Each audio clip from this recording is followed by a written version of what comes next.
थे तो उसमें तुम लोग क्या पढ़े थे? टेंस मतलब जो समय का बोध कराता है। क्या कराता है? समय का बोध।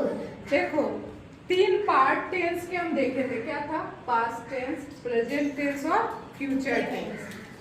पास्ट टेंस क्या है? वे घटनाएं या वो चीजें जो हो चुकी है, ठीक है, जो पीछे चला गया है, जो बातें या जो गतिविधि। प्रेजेंट क्या है? जो अभी हो रहा है, वर्तमान में क्या है? जो हो रहा है। और फ्यूचर क्या है? जो होगा। फ्यूचर क्या है?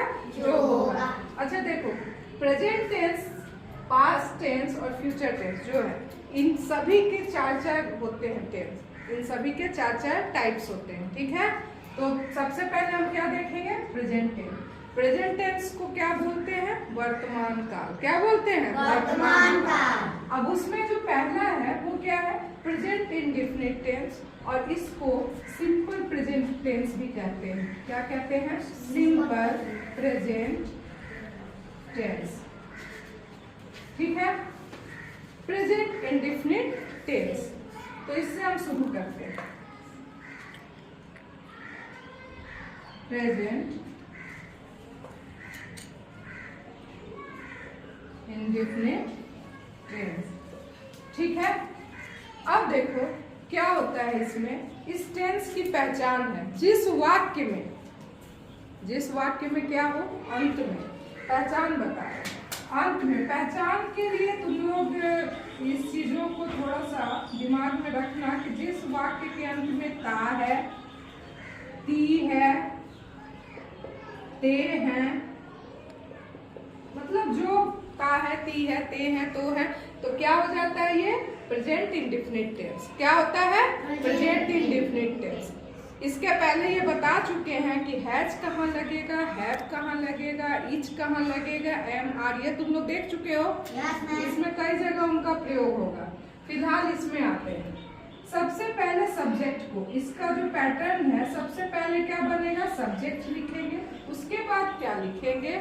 वर्ब का फर्स्ट फॉर्म, वर्ब का फर्स्ट फॉर्म प्लस यस या ईएस, यस या ईएस प्लस ऑब्जेक्ट। लेकिन ये चीज तुमको ध्यान देना है, यस या ईएस किसी पर्टिकुलर सब्जेक्ट के साथ ही जोड़ते हैं। जैसे कि तुमको पता है किसके साथ जोड़ते हैं? ही, शी, इट और सिंगुलर नाउन के साथ। किसके साथ? सिंगुलर नाउन, मतलब किसी एक व्यक्ति वस्तु का नाम है उसके साथ। जितनी चीजें हैं नेमिंग वर्ड्स, नेमिंग वर्ड्स का मतलब जिसका नाम लिया जाता हो, वो सब क्या है? नाउन है। तो हम सब्जेक्ट लिखे, अपने टेंस पे आते हैं। सबसे पहले मान लो कहते हैं कि वह घर जाता है। क्या होगा? वह घर जाता है। वह घर जाता है।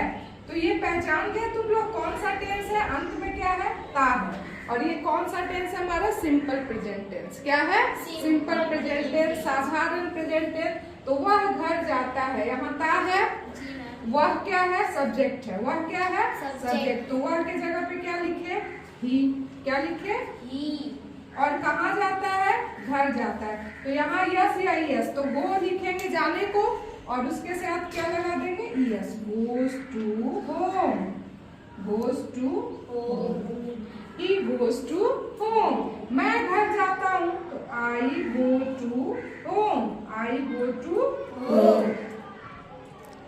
यहाँ तक समझ में आया? Yes ma'am. अच्छा, बोले कि हम लोग घर जाते हैं। बी के साथ गो लगेगा कि गोज लगेगा? गो लगेगा। क्या लगेगा? गो। तो we go to home, we go to home. अच्छा, इन सभी चीजों के साथ एक चीज और तुम लोगों को ध्यान रखना है कि जब भी सेंटेंस बना रहे हैं, घर में प्रैक्टिस बहुत करना है। लगभग एक टेंस का 20-20 सेंटेंस कम से कम बनाना है। कितना? जितना प्रैक्टिस करोगे उतना आसानी से ये तुमको समझ में आएगा। देखो अब दूसरी तरफ आते हैं कि अगर इन सेंटेंसेज में नहीं हो तो, जैसे वह घर नहीं जाता है, क्या हो जाए? वह घर नहीं जाता है, वह घर नहीं जाता है। हम अभी दो ही तरह के सेंटेंस बता रहे हैं आपको, एक अफर्मेटिव और एक निगेटिव, ठीक है। तो वह घर जाता है अफर्मेटिव सेंटेंस है, वह घर नहीं जाता है निगेटिव है, नहीं आ गया ना, निगेटिव है तो ही लगाएंगे। ही क्या लिखे थे, गोज लिखे थे, तो यहाँ क्या लिखेंगे डज नॉट। क्या लिखेंगे, does not go to home. अच्छा ठीक है, थोड़ा सा इसको ध्यान दो, जिसके जिसके साथ यस या यस लगा था, जिसके जिसके साथ क्या लगा था, यस या यस, वर्ब में जिस सब्जेक्ट के साथ वर्ब में यस या यस लगता है, ध्यान दो, जिस सब्जेक्ट के साथ यस या यस वर्ब में लगता है उसके साथ हम डज नॉट का प्रयोग करेंगे। निगेटिव बनाते समय क्या करेंगे, डज नॉट। और ये सेम, इसको कुछ नहीं, अब इसमें यस या यस नहीं जोड़ेंगे, ये ज्यों का त्यों रहेगा। जब सकारात्मक, जब अफर्मेटिव वाक्य बनाए थे तो ये क्या था, ही गोज टू होम, क्या था, ही गोज टू होम। लेकिन जब हम उसको निगेटिव बनाए तो क्या हो गया, he does not go to home. क्यों, क्योंकि यहाँ यस ऑलरेडी जुट गया, तो हमारे इस वर्ब में यस नहीं जुटेगा। लेकिन अगर कहें कि मैं घर नहीं जाता हूँ या मैं घर नहीं जाती हूँ, तो क्या बनेगा, I do not go to home, I do not go to home. ध्यान से देखो, I do not go to home, तो क्या अंतर दिखाई दिया, जिस सब्जेक्ट के वर्ब के साथ यस या यस जुटता था उसके साथ डज का प्रयोग करते हैं, और जिसके साथ नहीं जुटता था यस या यस उसके साथ डू का प्रयोग करते हैं।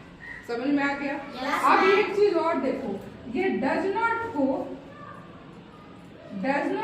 शॉर्ट में क्या बोलते हैं, डजंट। क्या बोलते हैं, डजंट। और डू नॉट को शॉर्ट में क्या बोलते हैं, डोंट। डू नॉट को क्या बोलते हैं, डोंट। ये याद रखना, ठीक है। तो इसको हम ऐसे भी बोल सकते हैं, he doesn't go to home, I don't go to home, ठीक है। कोई दिक्कत, नो मैम। ठीक।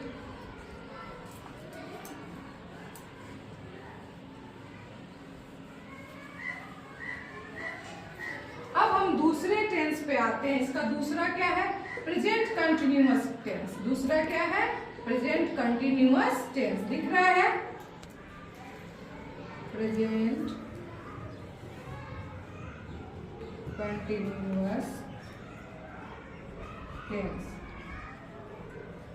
ये बहुत आसानी से समझने वाला और आसान है।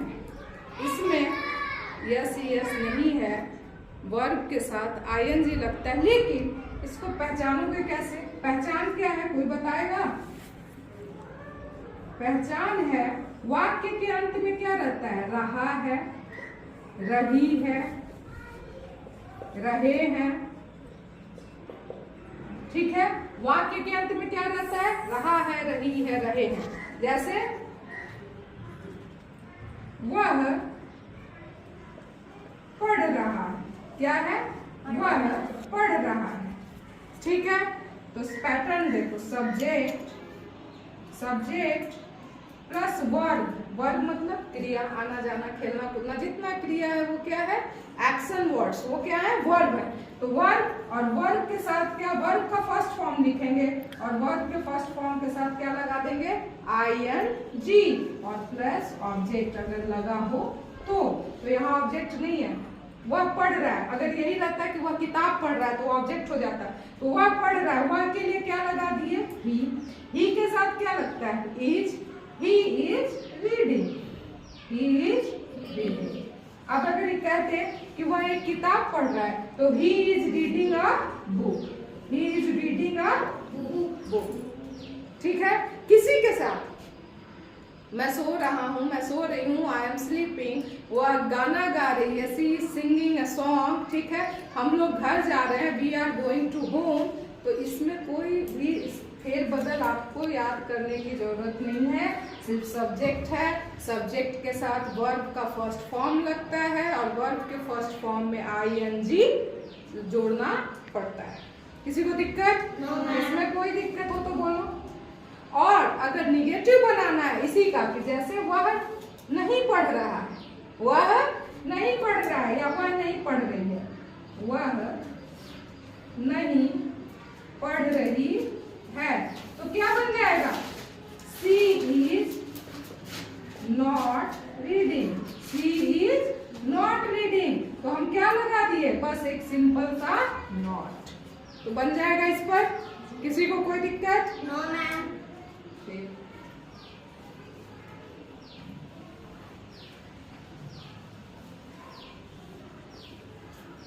अब हम आते हैं अपने तीसरे टेंस पे। तीसरे टेंस का नाम क्या है? Present perfect tense. क्या नाम है? Present perfect tense. अब देखो इसकी पहचान क्या है?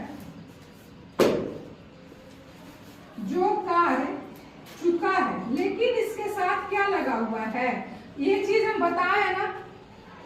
है लगा है तो प्रेजेंट है, था लगा था तो पास्ट था, और होगा लगा है, गा गे गी लगा है तो क्या है? फ्यूचर है। क्या है? फ्यूचर है। तो सबसे पहले इसका क्या पहचान है? चुका है, चुकी है,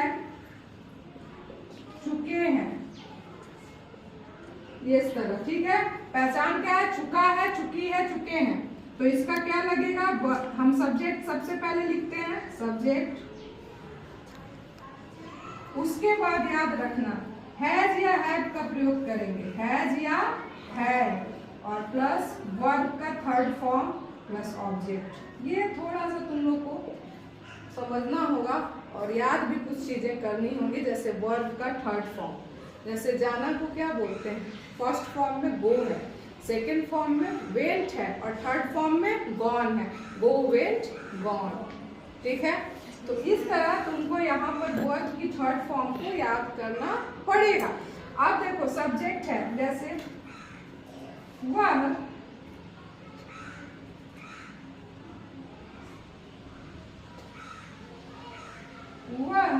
चलो तुमको बताएं, जा चुका है, वह जा चुका है। तो वह के साथ वह क्या है? ही के साथ क्या लगाते हैं? हैज। ही हैज, और go, went, gone. He has gone. ठीक है, ही हैज गॉन। क्या हो गया? He has gone. किसी को दिक्कत? अब अगर वह नहीं जा चुका है तो क्या हो जाएगा? ही has not gone, he has not gone. तो यहाँ क्या लगा दिए?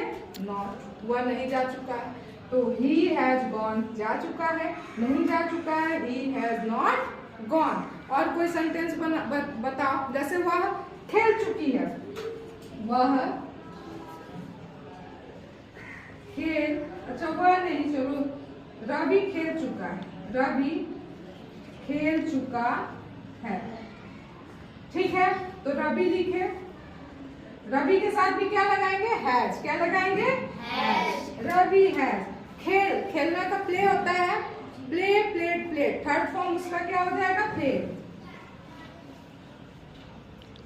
तो Ravi has played, Ravi has played. दिक्कत कोई? नहीं खेल चुका है, Ravi has not played, Ravi has not played. Fourth number क्या देखेंगे? Fourth, present perfect continuous tense. Present perfect continuous tense. पहचान क्या है? कोई बताएगा पहचान? पॉज करना तो। प्रेजेंट परफेक्ट कंटिन्यूअस टेंस, इसको देखेंगे। पहचान क्या है इसका? से रहा है। क्या है? से रहा है, से रहे हैं। ठीक है, तो देखो से रहा है, से रही है, तो एक टाइम है। क्या है? समय है। इसमें समय दिया रहेगा आपको, जैसे वह 2 घंटे से, या वह, तुम पहले आसानी से, वह सुबह से पढ़ रहा है, वह सुबह से पढ़ रहा। देखो इसका जो पैटर्न होता है वो होता है सब्जेक्ट प्लस हैज या have plus been plus verb का फर्स्ट फॉर्म प्लस आईएनजी और इसके साथ सीन्स या फॉर लगा रहता है और प्लस ऑब्जेक्ट अगर हो तो देखो सब्जेक्ट हैज या हैव बीन प्लस वर्ब यानी वर्ब के साथ आईएनजी और सीन्स और फॉर। सीन्स और फॉर कहाँ लगता है? देखो यहाँ हम छोटा सा इंडिकेशन दिए हैं। सीन्स कब लगता है? जब पॉइंट ऑफ टाइम समय निश्चित हो। समय क्या हो? निश्चित हो। और पीरियड ऑफ टाइम मतलब समय नहीं, किसी भी एक संकेत हो समय का कि 2 साल से 5 साल से 6 साल से, तो वो समय है, वो पीरियड है। क्या वो पॉइंट करता है? पीरियड ऑफ टाइम है। लेकिन अगर कहे सुबह से, ठीक है, शाम से, 2 बजे से, 4 बजे से, तो वो क्या आ जाता है? Point of time. तो उसके लिए सिंस लगाते हैं और जहाँ समय निश्चित न हो वहां के लिए क्या लगा देते हैं? फॉर। तो यहाँ सुबह से है तो क्या लगाएंगे? He has been. अब रीडिंग है, पढ़ रहा है ना। He has been reading since morning. कब से पढ़ रहा है? सुबह से पढ़ रहा है। तो he has been reading since morning. अगर ये रहता कि वो 2 दिन से पढ़ रहा है, अब किस 2 दिन से कोई पता नहीं है ना, तो क्या लिखते? He has been reading for 2 days। क्या हो जाता? For 2 days। अब कहे कि वह सुबह से नहीं पढ़ रहा है, तो ही हैज नॉट बीन। यहाँ क्या लग जाएगा? Not. He has not been reading since morning. चारों तुम्हारा कवर हो गया। अब जितना ज्यादा प्रैक्टिस होगा, किसी को जो प्रॉब्लम हो पूछो, लेकिन जितना ज्यादा इस पे प्रैक्टिस करोगे उतना अच्छा तुम्हारा टेंस क्लियर हो जाएगा। ठीक है।